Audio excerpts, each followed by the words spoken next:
un message que j'avais déjà préparé depuis un petit moment, puis du coup, quand j'ai appris samedi, ou vendredi, je ne sais plus, je crois que c'était vendredi, je ne sais plus. Bref, quand j'ai appris, il n'y a pas longtemps, j'ai retiré mon message, qui n'était pas forcément prévu maintenant, mais du coup, j'ai dû un petit peu me battre avec mon message, comme pour le reprendre, et puis comme il fallait que je le retravaille encore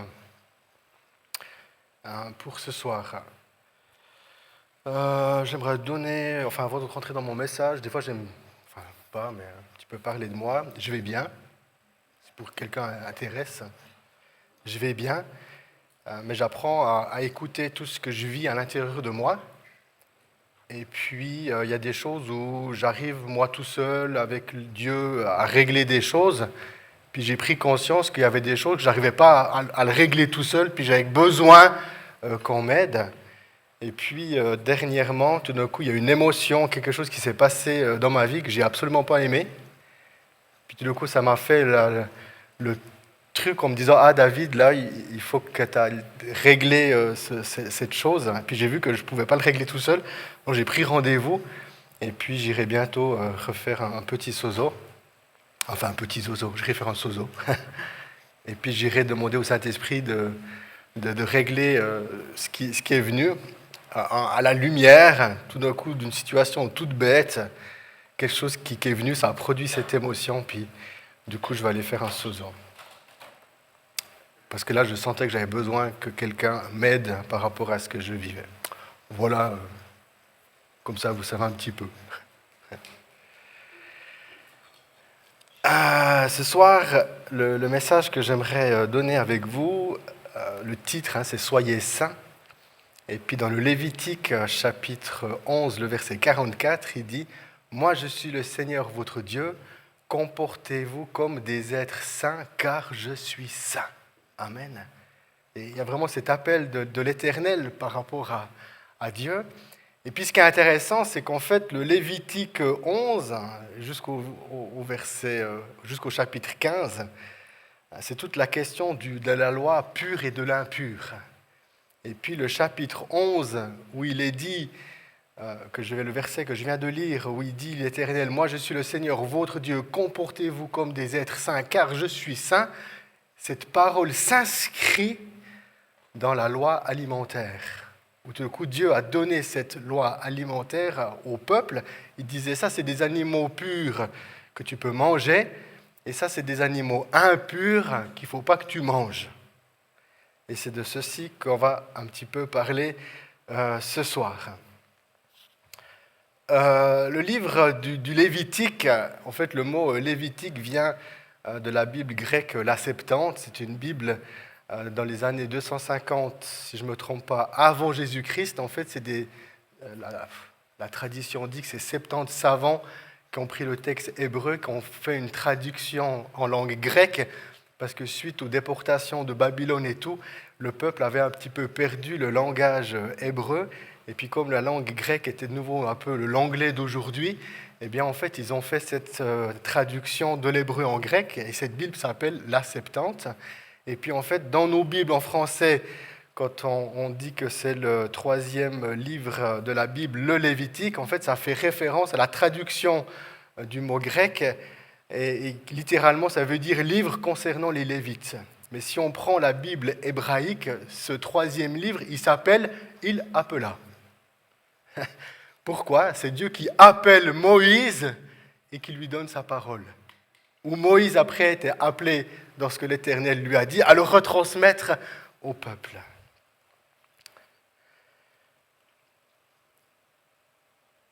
Et puis, du coup, dans cette loi du Lévitique, surtout là au chapitre 11, la grande question, ce sera ce soir de pouvoir comprendre, vu qu'elle fait quand même partie de la Bible, soit on arrache ce chapitre de nos Bibles, puis on dit qu'on n'en a plus besoin, ou bien soit on dit que peut-être il aimerait encore un peu nous communiquer quelque chose.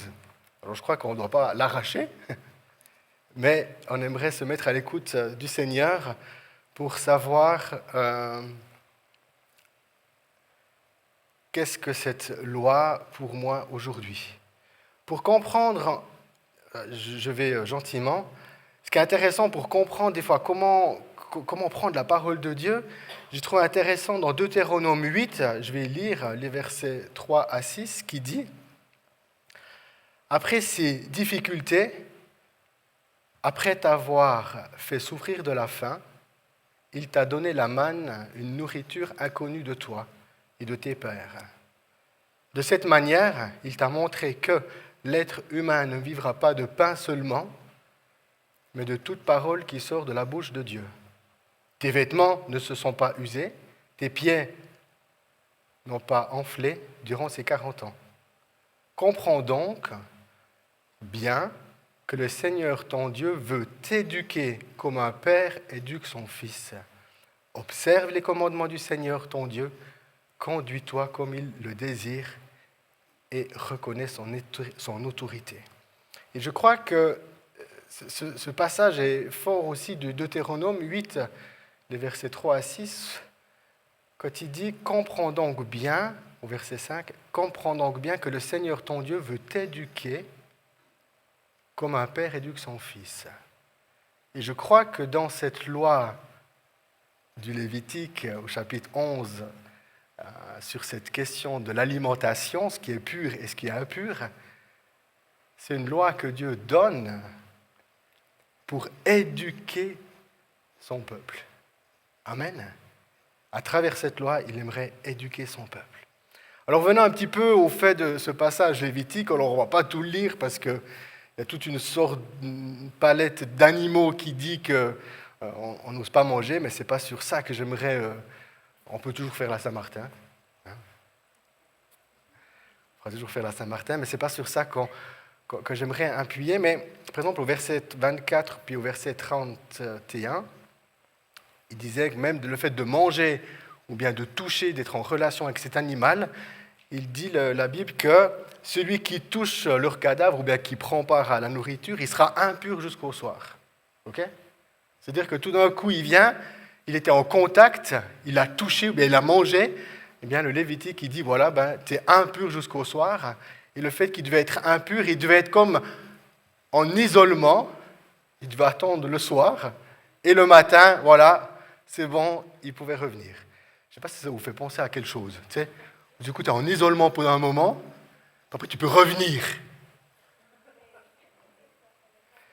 Et au verset 31, il dit, toutes ces bêtes impures, celles qui les touchent quand elles sont mortes et impures jusqu'au soir. Le verset où on va se concentrer pour essayer de comprendre, c'est le verset 43, 44 et 45. Le verset 43 qui dit « Ne vous mettez pas en situation de vous contaminer en touchant ces bestioles, ne vous laissez pas contaminer par elles, car vous deviendrez impurs. » Et tout d'un coup, en fait, dans cette loi que Dieu donne à Israël, où Israël était appelé à être le peuple de Dieu, au milieu des nations, tout d'un coup, il dit « Hey, je suis ton Dieu, fais attention à ta marche, fais attention à ta conduite, ne te mets pas en condition que tout d'un coup tu deviendrais impur. Veille sur ta vie. » Le verset 44, « Moi je suis le Seigneur votre Dieu, comportez-vous comme des êtres saints, car je suis saint. Ne vous rendez donc pas impurs en touchant les bestioles qui se déplacent au ras du sol. C'est moi, le Seigneur, qui vous ai fait sortir d'Égypte afin de devenir votre Dieu. Soyez saints, car je suis saint. » C'est vraiment intéressant, le verset 44 et 45. 2 fois, l'Éternel, quand il donne cette parole à Moïse et au peuple, 2 fois, il insiste et il dit qu'on est appelé à être saint comme lui. 2 fois. Et ce que je trouve aussi intéressant de pouvoir comprendre que cette loi du Lévitique s'inscrit dans le peuple, pas quand ils étaient en Égypte, sous l'esclavage du Pharaon. Ils reçoivent cette loi où ? Devant le Sinaï. Ça veut dire qu'ils ont vécu la délivrance,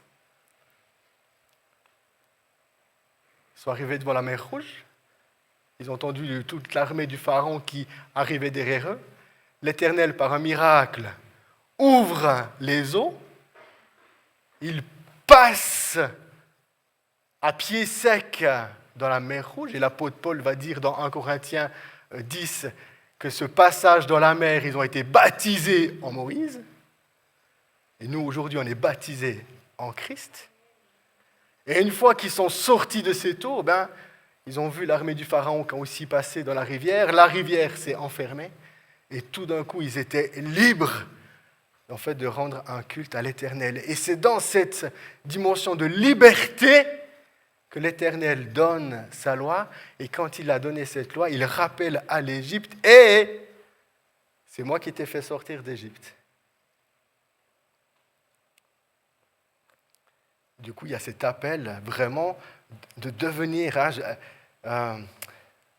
c'est moi le Seigneur qui vous ai fait sortir d'Égypte afin de devenir votre Dieu. Et il y a un appel fort où tout d'un coup, je t'ai délivré, je veux devenir ton Dieu. Amen. Et aujourd'hui, cette parole pour l'Église, elle est la même. Il a prouvé son amour pour toi, parce que lorsque tu étais encore pécheur, il a envoyé le Christ mourir à la croix afin que tu puisses être sauvé. Amen.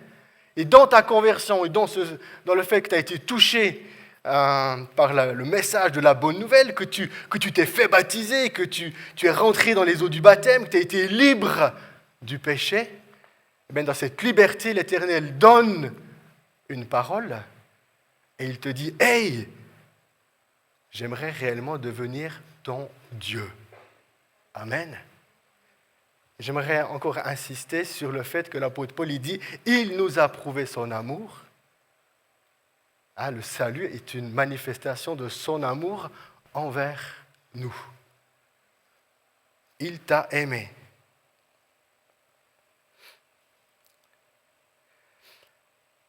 La chose qui est intéressante aussi dans le mot « comporter », dans ma Bible c'était marqué au verset 44, « comportez-vous » comme des êtres saints. En fait, le mot hébreu, littéralement, c'est « kadash », qui veut dire « sanctifier ». Il est en train de dire hey, « sanctifiez-vous ». Et puis, le verbe ici, dans la signification de ce mot, ça veut dire se mettre à part, se séparer. Ou bien, il peut aussi être compris entre faire qu'il soit béni. Quand tu te mets à part pour l'Éternel, là, il y a la bénédiction qui vient. Amen. Quand tu te mets à part pour lui, il y a la bénédiction qui vient. Et puis, il y a ce désir vraiment d'être saint. Concernant cette sainteté et le fait de ne pouvoir pas toucher et puis de ne pas être contaminé par le péché, j'ai trouvé intéressant, c'est que Jésus était en relation avec des pécheurs, des prostituées.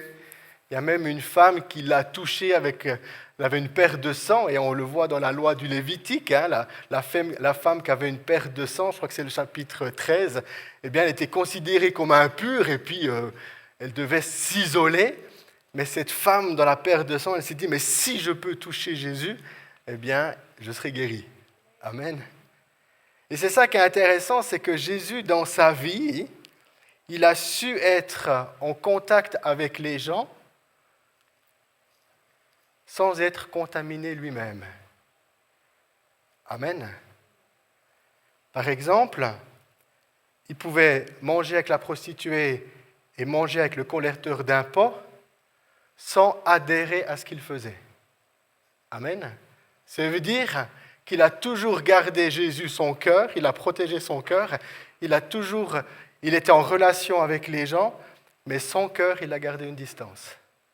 Il a fait en sorte que son cœur ne soit pas touché, bien sali par le péché.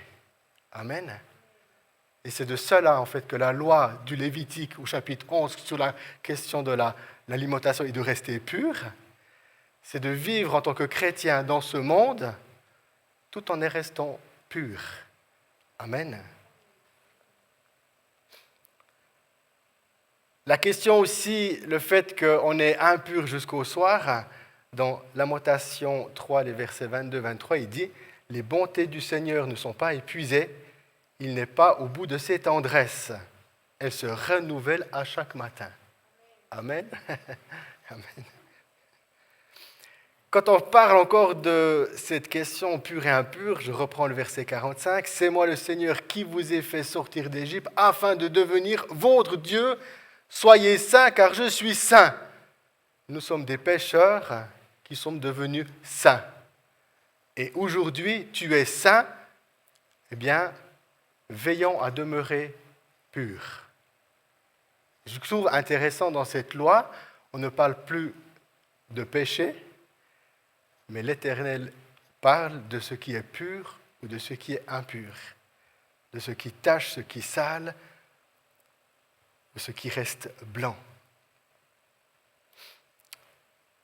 Ce qui est intéressant encore par rapport à cette loi du Lévitique, l'histoire de l'apôtre Pierre dans Acte 10, les versets 10 à 15, il est en prière, il monte sur le toit d'une maison, il est en prière, et dans cette prière, tout d'un coup, il y a une vision qu'il voit, il voit une nappe avec plein d'animaux impurs, il entend une voix qui lui dit « Pierre, tue et mange ». Et Pierre, il répond au verset 10 du verset 14, Pierre répondit, « Ô Seigneur !» Oh non, excusez-moi. « Oh non, Seigneur, car je n'ai jamais rien mangé d'interdit ni d'impur. » Ce que j'ai trouvé intéressant dans l'attitude de Pierre ici, c'est son cœur, son désir ardent d'être pur face à son Dieu. Et quand l'Éternel lui dit « Hey, tue et mange », la réaction de Pierre, elle m'interpelle, où il dit « Oh non, non, je ne toucherai pas à ça, je ne veux pas me rendre impur devant les yeux de l'Éternel. » Ensuite, Pierre comprend qu'à travers cette vision, parce qu'il ne devait pas vu qu'il était juif, il ne pouvait pas être en relation avec les non-juifs, et c'est là que Pierre comprend que Dieu, il a envie de purifier tout le monde, et puis que le salut est aussi amené au peuple non-juif. Mais j'aimerais juste m'arrêter, c'est sur cette émotion, sur ce désir de Pierre qui dit « Non, ça je ne touche pas, parce que je veux rester pur. » Puis suite à ça, je me suis vraiment interpellé, puis je me suis dit « Mais est-ce que dans l'Église, nous avons réellement dans notre cœur ce désir, on aime Dieu, tout le monde aime Dieu, mais est-ce que dans l'Église, il y a ce désir d'être pur? Est-ce que dans l'Église, il y a ce désir d'être pur pour l'Éternel? Concernant la loi alimentaire, je trouve intéressant de quand même citer Marc 7, les versets 15 à 23, où Jésus fait tout un discours sur la question de l'alimentation. Et puis au verset 19, il dit « Car ces choses n'entrent pas dans le cœur, car ces choses n'entrent pas dans son cœur, mais dans son ventre, pour être ensuite éliminées. » Par ces paroles, Jésus déclare que tous les aliments sont purs. Mais au verset 22 et 23, il dit, et il ajouta, c'est ce qui sort d'une personne qui le rend impur, car c'est du dedans du cœur de l'être humain que viennent les mauvaises pensées. Elles le poussent à vivre dans la débauche, voler, tuer, commettre l'adultère, vouloir ce qui est aux autres, agir méchamment, tromper, commettre des actes honteux, être envieux, dire des insultes, être orgueilleux, insensé. Tout ce mal sort du dedans et rend la personne impure. Et c'est là que tout d'un coup, on pourrait dire « Ah, Seigneur, ce n'est pas une question de nourriture qui me rend pur et impur, c'est comment est l'état de mon cœur. » On a parlé apparemment, il y a une parole ce soir prophétique qui disait qu'il y avait de l'amertume. Où Dieu, il aimerait venir nettoyer, purifier, parce que c'est du dedans du cœur que tout d'un coup notre bouche parle, que tout d'un coup nous agissons et nous bougeons, nous faisons des actions et c'est ces choses qui nous rendent impurs. Revenons au Lévitique. Quand Dieu donne cette loi à Israël, tout d'un coup je me suis dit, mais quel était son but ? Qu'est-ce que Dieu voulait faire ? Son but premier, c'est de sanctifier les foyers. Parce qu'on mange à la maison. Et dans le foyer, comme Dieu est saint, tu es saint. Elle veut sanctifier le foyer. Il veut sanctifier la famille.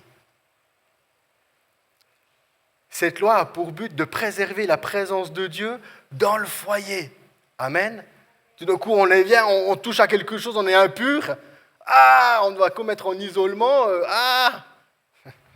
C'est pouvoir préserver la présence de Dieu dans le foyer.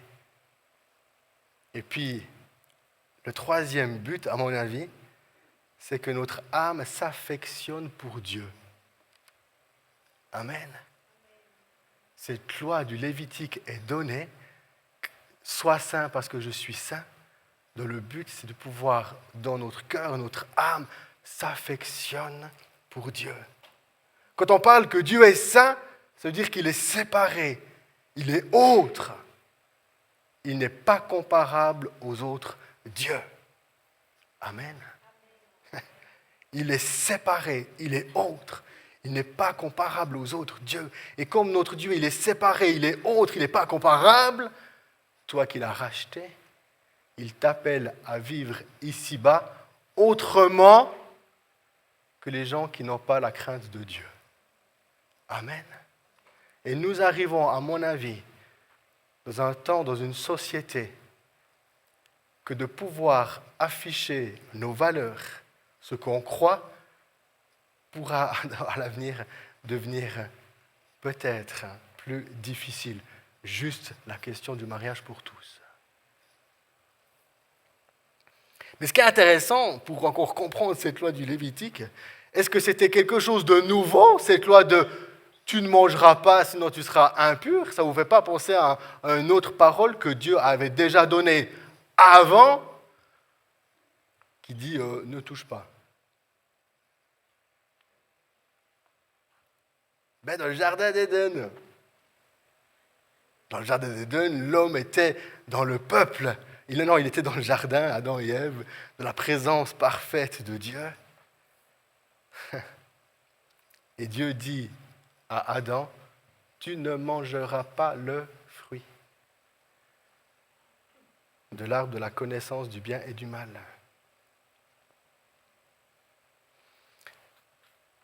Toute la parole de Dieu ne cesse de mettre en avant la sainteté de Dieu. Et je crois que dans cette loi que Dieu donne par rapport à l'alimentation, le fait de ne pas manger ça, va encore renforcer dans le caractère, dans la personnalité de son peuple, de dire « Hey, je suis saint. Je suis saint. » C'est un appel de Dieu à son Église à aspirer à vivre dans la pureté. Dans le jardin d'Éden, quand Dieu y donne sa loi, tu ne mangeras pas de ce fruit. Il donne comme une restriction.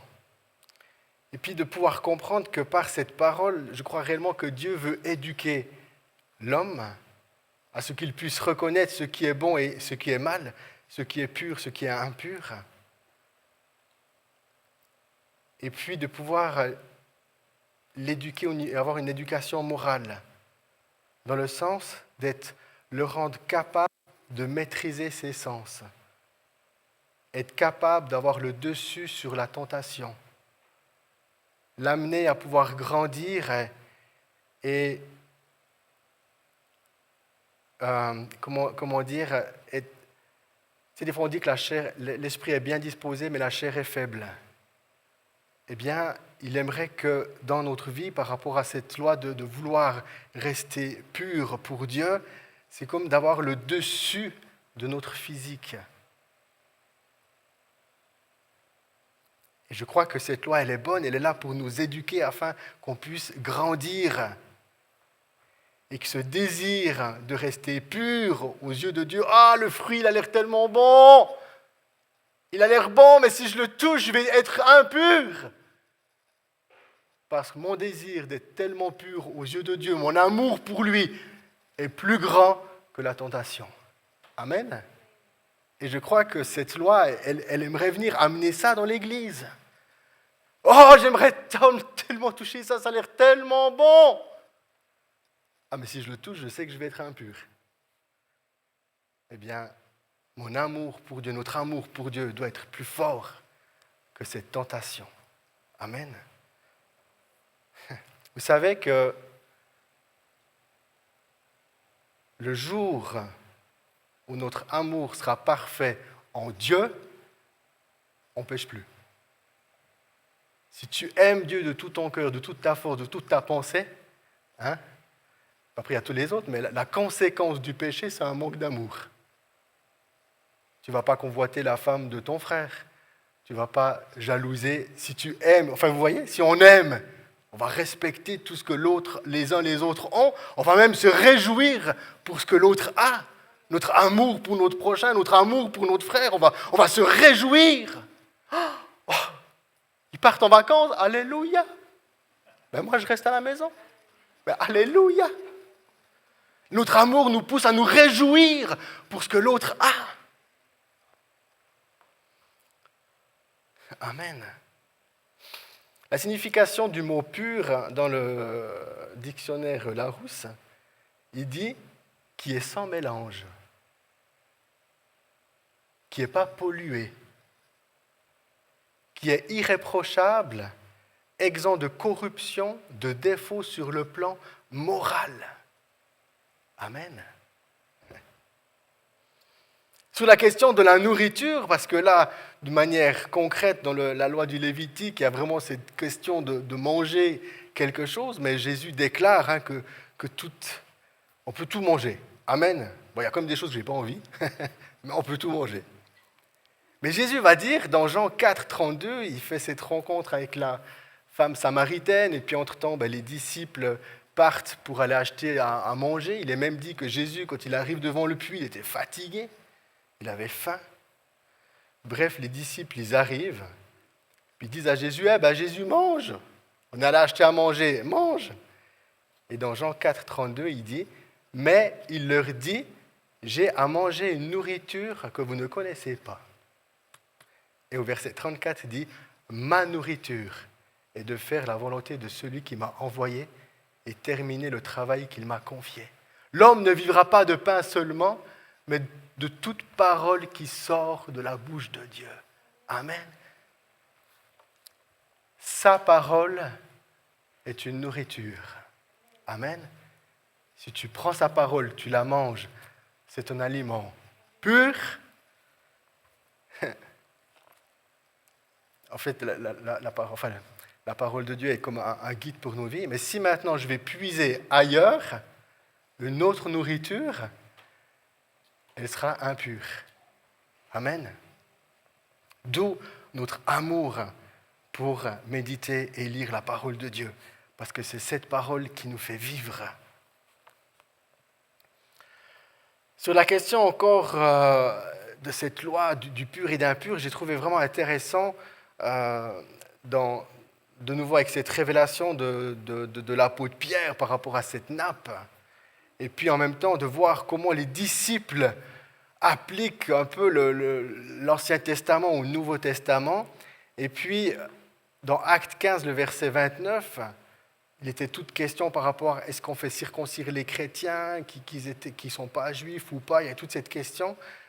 Et au verset 29, il donne des restrictions, puis il dit de ne pas manger de viande qui provient des sacrifices offerts aux idoles, ne pas consommer de sang, ni la chair d'animaux étranglés.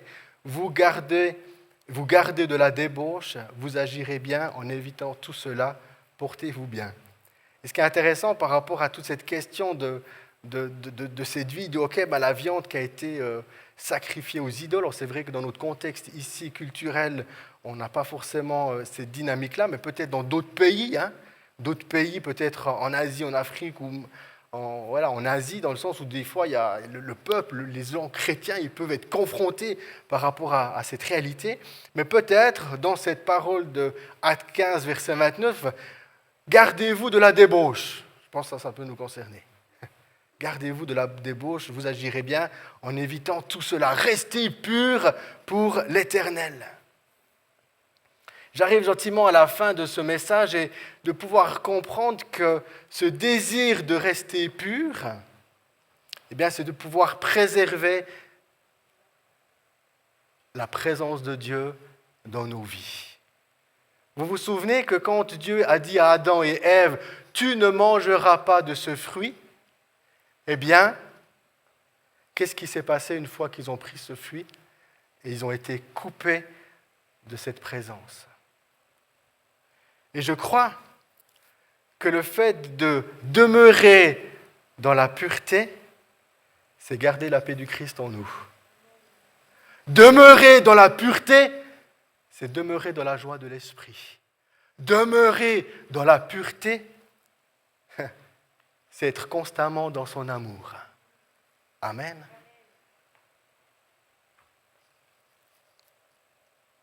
La question, la paix du Christ en toi, ça va bien? La joie de l'esprit dans ta vie, ça va bien?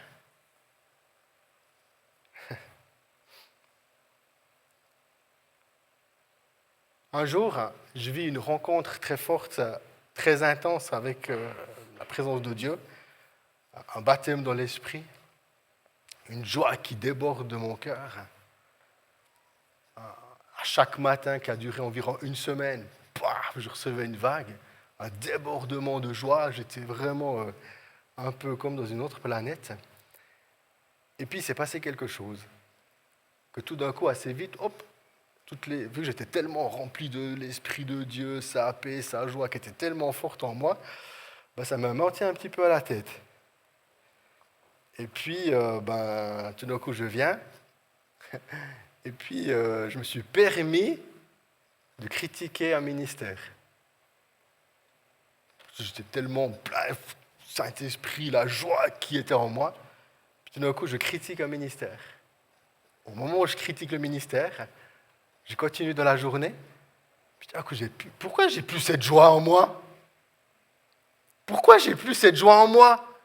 Puis c'était tellement fort avant que j'étais complètement perturbé que tout d'un coup, au fur et à mesure de la journée, j'avais plus cette joie. Et tout d'un coup, je me suis dit, avec ma bouche, j'ai critiqué une personne. Alors, je me suis tout de suite mis à genoux, j'ai demandé pardon à Dieu. Le Saint-Esprit m'a dit, ouais, mais quand tu as critiqué, Claudia l'a aussi entendu. Alors j'ai couru vers Claudia, puis j'ai dit, écoute Claudia, quand j'ai critiqué ce ministère, je me repens parce que j'ai perdu la joie. Et au moment que j'arrive vers Claudia, puis que j'ai demandé pardon à Dieu pour ce péché, cette chose qui m'a rendu impur, eh bien j'ai ressenti la joie de l'Esprit venir en moi. Je crois que cette loi d'être pur ou de l'impur fait en sorte que nous, en tant que chrétiens, ça nous établit dans la paix du Christ. Si tout d'un coup j'ai perdu la paix ou la joie, ou bien tout d'un coup je ne ressens plus l'amour, c'est qu'il s'est passé quelque chose dans ma vie qui m'a rendu impur. D'où je dois demander au Saint-Esprit, qu'est-ce qui s'est passé si je ne m'en souviens plus? Il peut me révéler, je peux demander pardon à Dieu, sa grâce se renouvelle à chaque matin, amen, et de pouvoir retrouver cette paix, retrouver cette joie et cet amour. Et je crois que cette loi, elle aimerait nous faire grandir dans la présence de Dieu. Vous savez, quand Jésus il dit « la paix que je donne, je la donne », c'est quelque chose qu'on peut vivre, ce n'est pas juste une parole, une information. C'est quelque chose, on l'a déjà expérimenté, qu'on vit. Et cette paix du Christ en nous peut prendre encore plus de place. La joie de l'Esprit en nous peut encore prendre plus de place. Son amour en nous, ce n'est pas juste un petit filet qui coule en nous, puis ouais, je crois qu'il m'aime. Non, c'est un torrent d'amour qui vient sur nous, sur ta vie, sur l'Église. Et waouh, on sait que Dieu est amour. Mais dans cette onction, si on va toucher à quelque chose qui est impur, mais ces choses partent. Ces choses partent. D'où de pouvoir nous mettre à la lumière de sa parole. Seigneur, sonde mes reins, parce que peut-être j'ai perdu la paix. Seigneur, sonde mes reins, parce qu'au fond, je suis chrétien, je crois que tu m'aimes, mais je ne sens pas ton amour. Est-ce qu'il y aurait quelque chose dans ma vie, dans ma manière de parler, dans ma manière d'agir, qui ferait en sorte que je me rends impur? Parce que notre désir, c'est de rester pur.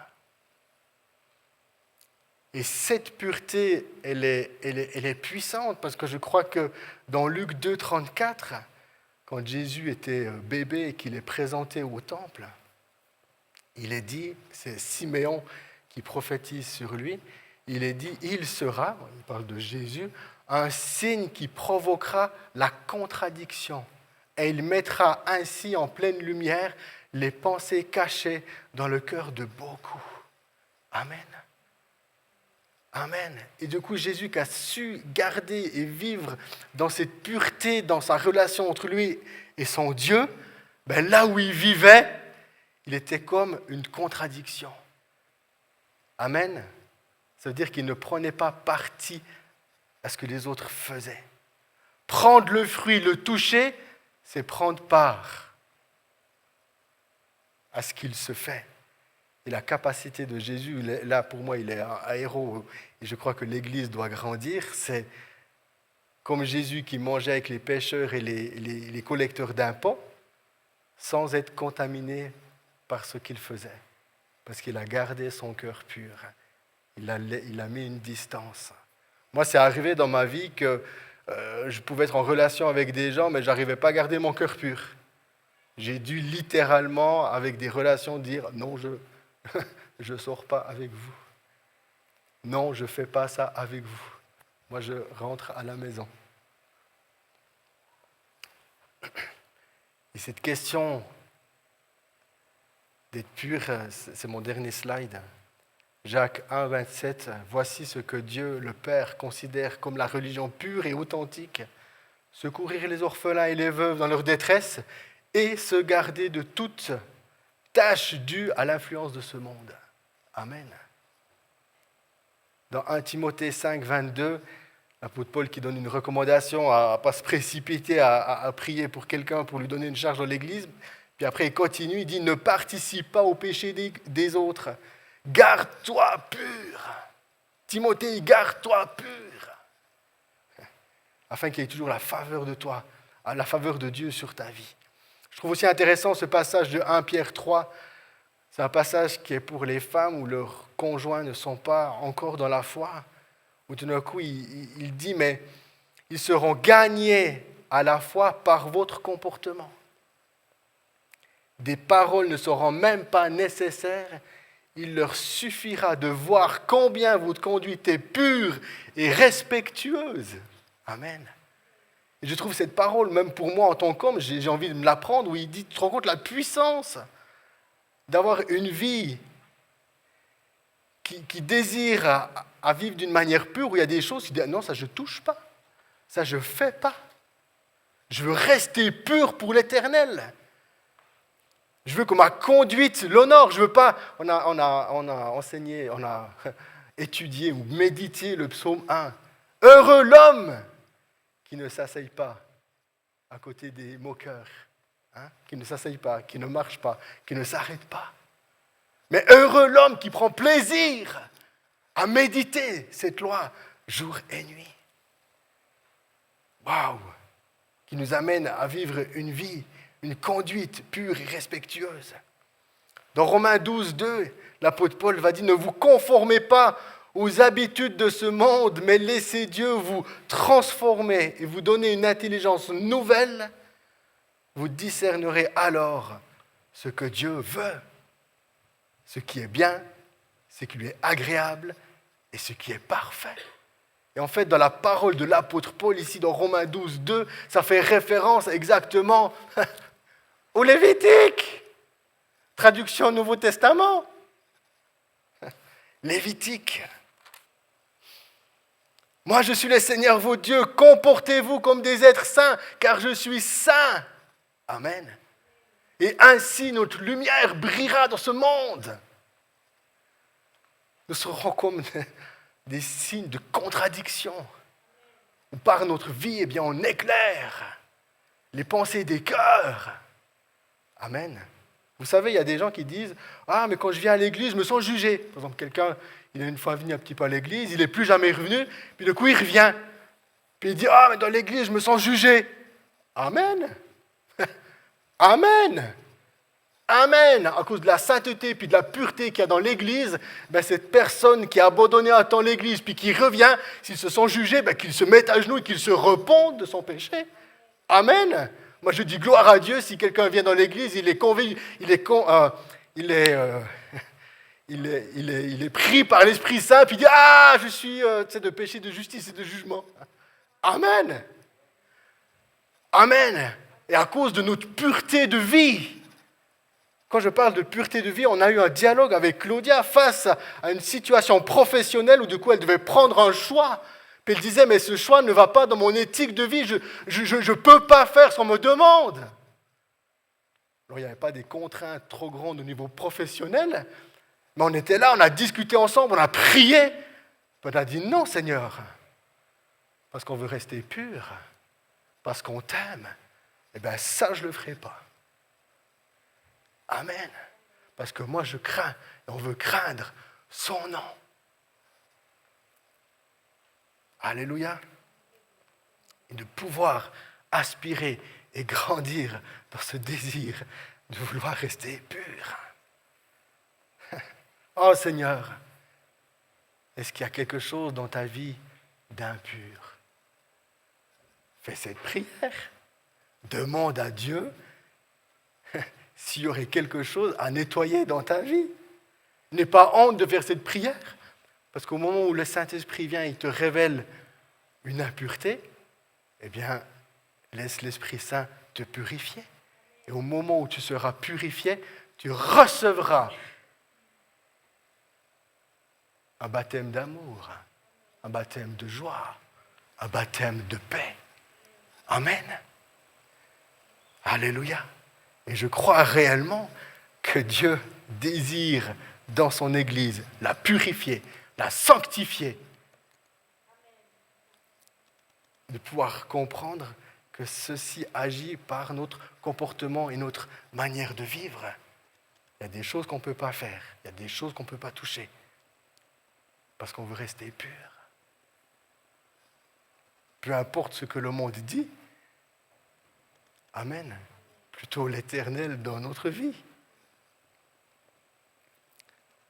Amen. J'aimerais juste prier. Je veux finir par la prière. Seigneur, je prie que notre amour et notre affection pour toi grandissent. Il n'est pas question de faire plaisir et bonne figure devant les hommes, d'une forme d'apparence. Parce que toi, tu connais tout. Tu vois nos cœurs.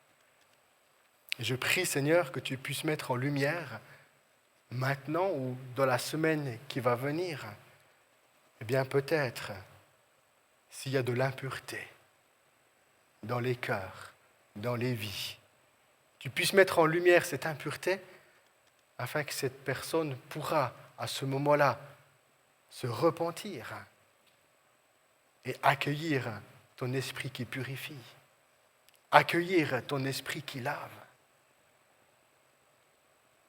afin que nous puissions demeurer dans ton amour, afin que nous puissions grandir dans ta joie et dans la paix que tu nous donnes.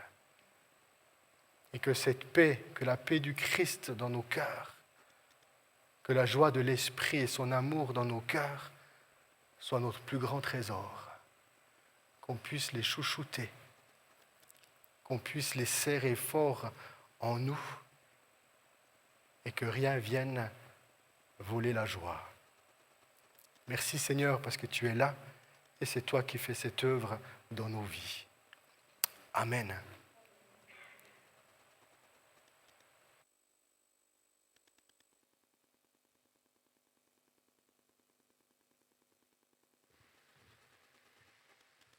Wow, merci David.